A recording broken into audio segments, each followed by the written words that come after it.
સુરક્ષાના ઉધના વિસ્તારમાંથી ગુમ થયેલી 3 સગીર દીકરીઓને સુરત પોલીસે મધ્યપ્રદેશના ઇટારસી રેલવે સ્ટેશન પરથી સહી સલામત શોધી કાઢી મહત્વની સફળતા મેળવી છે. પાડોશમાં રહેતા 2 યુવકો ત્રણેયને ફોસલાવીને લઈ ગયા હતા. સીસીટીવી ફૂટેજ, ટેકનિકલ સર્વેલન્સ અને આરપીએફના સહકારથી પોલીસે ત્રણેયને પરત લાવી બંને આરોપીઓની અટકાયત કરી છે.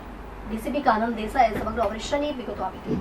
સુરતના ઉધના વિસ્તારમાંથી અચાનક ગુમ થયેલી 3 સગીર દીકરીઓના કેસમાં સુરત પોલીસને મોટી સફળતા મળી છે. પરિવારજનોએ ફરિયાદ નોંધાવતા ઉધના પોલીસે તાત્કાલિક તપાસ શરૂ કરી હતી. સીસીટીવી ફૂટેજ અને મોબાઈલ લોકેશનના આધારે તપાસ કરતા જાણવા મળ્યું કે પાડોશમાં રહેતા 2 યુવકો ત્રણેય સગીરાઓને ફોસલાવી પોતાની સાથે લઈ ગયા હતા. ઘટનાની ગંભીરતાને ધ્યાને લઈ પોલીસે વિવિધ ટીમો બનાવી શોધખોળ શરૂ કરી હતી.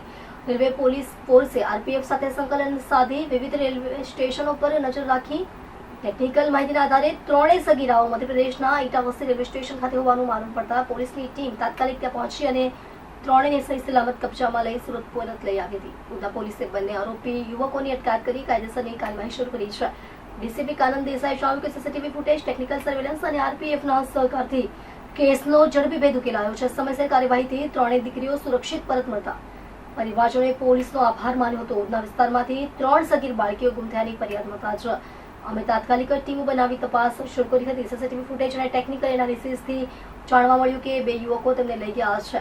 આરપીએફ સાથે સંકલન કરી ઇટારસી રેલવે સ્ટેશનથી ત્રણેય સુરક્ષિત પરત લાવવામાં સફળતા મળી છે. બંને આરોપીઓ વિરુદ્ધ કડક કાર્યવાહી કરવામાં આવી છે. ઉધના પોલીસ સ્ટેશનમાં તારીખ 19ના રોજ રાત્રે એક 3 છોકરીઓ પોતાના ઘરથી જતી રહી છે એ પ્રકારની મિસિંગની ફરિયાદ દાખલ થયેલી હતી.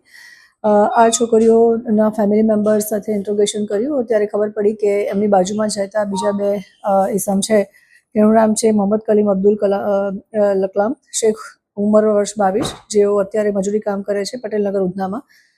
બીજાનું નામ છે મોહમ્મદ આવેશ અહમદ અતિક શેખ, ઉંમર 24 વર્ષ, મજૂરી કામ કરે છે પટેલનગર ઉધનામાં. મૂળ એ યુપીના રહેવાસી છે બંને. અને આ બંને છોકરાઓને બંને છોકરીઓ સાથે પ્રેમ સંબંધ થતા એ બંને છોકરીઓ અને આ બંને છોકરાઓ ઘરેથી રાત્રે નીકળી ગયેલા હતા.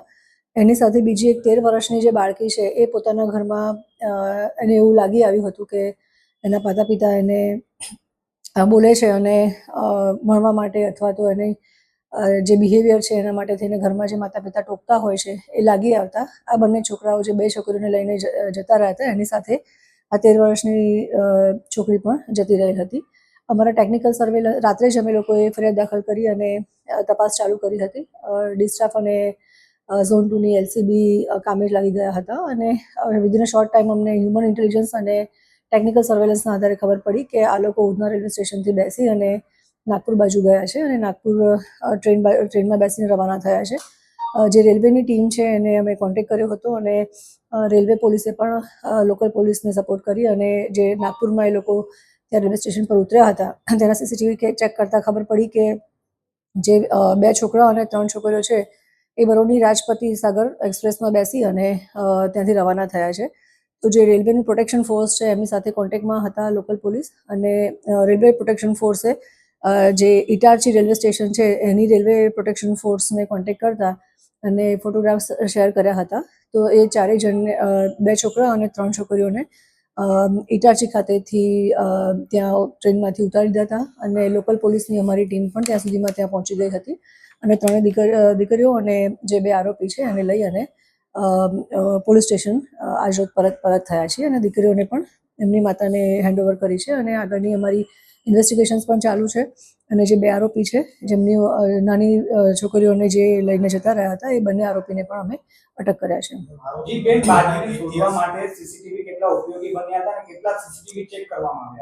મૂળ સીસીટીવીના આધારે જ અમે આખી આગળની લાઈન પકડી હતી અને રેલવે સ્ટેશનમાંથી એ ઉધનાથી ગયા હતા એટલે ત્યાંના રેલવે સ્ટેશનના પણ સીસીટીવી ફૂટેજીસ ચેક કર્યા હતા. પટેલનગરના જે એમનું ઘર છે તેની આસપાસના પણ સીસીટીવી ફૂટેજીસ ચેક કર્યા હતા જેમાં ખ્યાલ આવ્યો હતો કે આટલા લોકો ત્યાં સાથે મળીને ગયા છે અને ત્યાં આગળ ડાયરેક્શન ચેક કરતાં ખબર પડી કે રેલવે સ્ટેશન આવ્યા છે. ત્યાંથી ત્યાંના સીસીટીવીમાં જોતાં ખબર પડી કે એ લોકો ત્યાં આ રીતે ટ્રેનમાં બેઠા છે. ત્યાંથી જ્યારે એ લોકો નાગપુર ઉતર્યા ત્યારે ત્યાંના પણ રેલવે પોલીસનો કોન્ટેક્ટ કર્યો અને ત્યાંના પણ સીસીટીવી ચેક કરતાં જ આગળની અમને લાઈન મળી અને આગળ એ લોકો જે બરોની રાજપતિ સાગર એક્સપ્રેસમાં બેસીને આગળ જાય છે ત્યાં એ લોકોને અમે કેચ કર્યા. અત્યાર પૂરતું કોઈ ગુનો ઇતિહાસ અમારી સામે આવ્યો નથી. બંને આરોપીઓ વચ્ચે કોઈ સંબંધ છે? એ લોકો બંને બાજુ બાજુમાં જ રહે છે અને મૂળ યુપીના છે અને લેબર વર્ક મજૂરી કામ માટે એ લોકો અહીંયા આવ્યા હતા.